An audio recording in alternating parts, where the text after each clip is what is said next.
What happens when one man's dream of reclaiming a lost nation becomes another man's nightmare?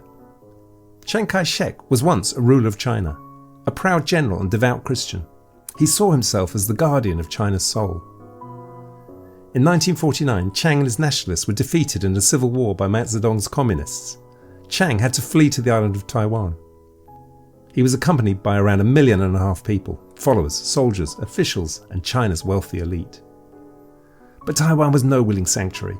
Its people had endured decades of foreign rule. When Chiang arrived, they were not suddenly liberated. Far from it. A year later, in 1950, Chen Wen-chen was born. He was bright, curious, and full of promise. He grew up passionate about sport and excelled in his studies. Later, he would build an academic career in the USA.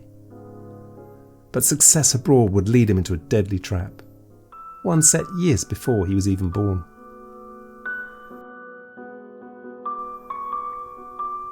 The story begins long ago.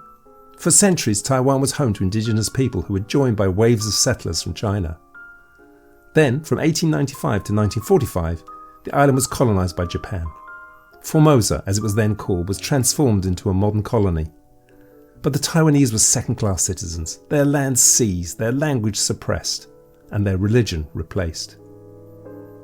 After Japan's defeat in World War II, things did not improve. With Allied approval under the Potsdam Declaration, Chiang Kai-shek's forces took control of Taiwan. But after losing China's civil war in 1949, Chiang turned the island into a fortress and ruled it with an iron fist. Austere and deeply suspicious, Chiang trusted no one. Under martial law, his Kuomintang party imposed strict and often brutal control. To Washington, Chiang seemed a valuable Cold War asset, so they backed him to the hilt with money and weapons. They turned a blind eye to the regime's cruelty. Under Chiang Kai-shek, Taiwan endured decades of martial law. Dissent was not tolerated. Tens of thousands were imprisoned or killed in what came to be known as the White Terror. In 1958, just across the strait, Mao's forces shelled the offshore islands of Quemoy and Matsu, refusing to accept Taiwan's separation. Washington seized the moment. Secretary of State John Foster Dulles warned that the US was ready to use nuclear weapons to defend Chiang's regime, and the US military quietly prepared for this. For Washington, Chiang's brutal repression did not matter. He was a frontline asset in the Cold War. Chen Wen-chen grew up under the shadow of fear and repression. But he was brilliant and curious. He won a scholarship to study maths in the US and moved to Michigan in 1975. In America, he thrived and was soon an assistant professor at Carnegie Mellon University. He enjoyed barbecues and the freedom to speak his mind. Sometimes he criticised the Kuomintang, now led by Chiang Kai-shek's son, Chiang Ching-kuo. For a regime that ruled through fear, Chen's dissent, even though mild and delivered in private, it was enough to mark him out as a target. In 1981, Chen returned to Taiwan to introduce his 1-year-old son Eric to his grandparents. But towards the end of his visit, he was taken in for questioning by the Kuomintang's secret police. The following morning, his body was found on a university campus. The official story was suicide. In truth, it was almost certainly murder. Chen had been thrown from a fire escape stairway. He was just 31. The trap that Chiang Kai-shek had set had claimed another life.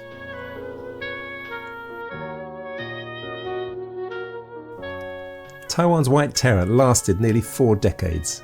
Its shadow began with the February 28 incident of 1947, when around 18,000 to 28,000 people were killed.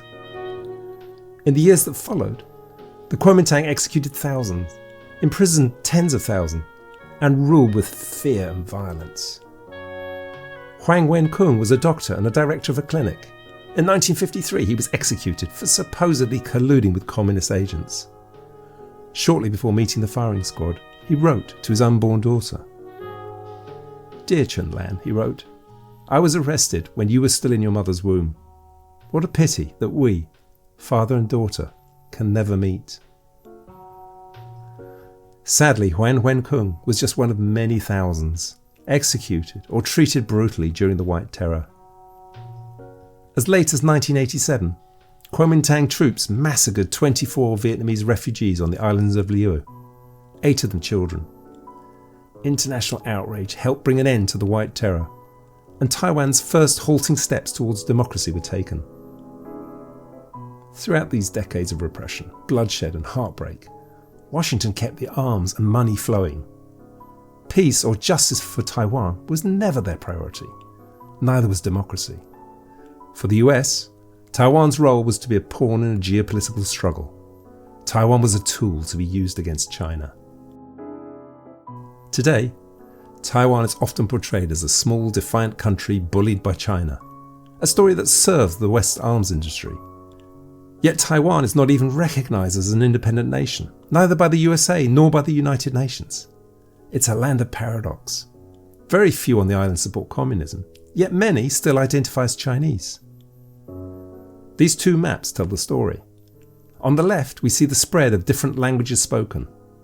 On the right, we see the results of the 2024 presidential election. See how Taiwan's politics mirror its ethnic divides. The west of the island leans towards a Taiwanese identity, while the east favours ties with China. The east largely backed the Kuomintang, but in the west, the independence-leaning progressives won, but only with 40% of the vote. Taiwan is divided along complex ethnic and political lines, and a fragile balance exists, but all prefer cooperation with China to war. In the past, Washington supported repression, funding the White Terror for decades, all in the name of Cold War strategy. Today it brandishes its Seventh Fleet, once again ready to wage war for its version of justice. In conclusion, Taiwan's history is not a cartoon. Reducing it to a simple story of democracy versus tyranny blinds us to the complexity and the richness of Taiwan. In an age of volatile politics and an arms industry hungry for sales, such blindness is like a loaded gun in the hands of a child. This was History in Bites. Thanks for watching.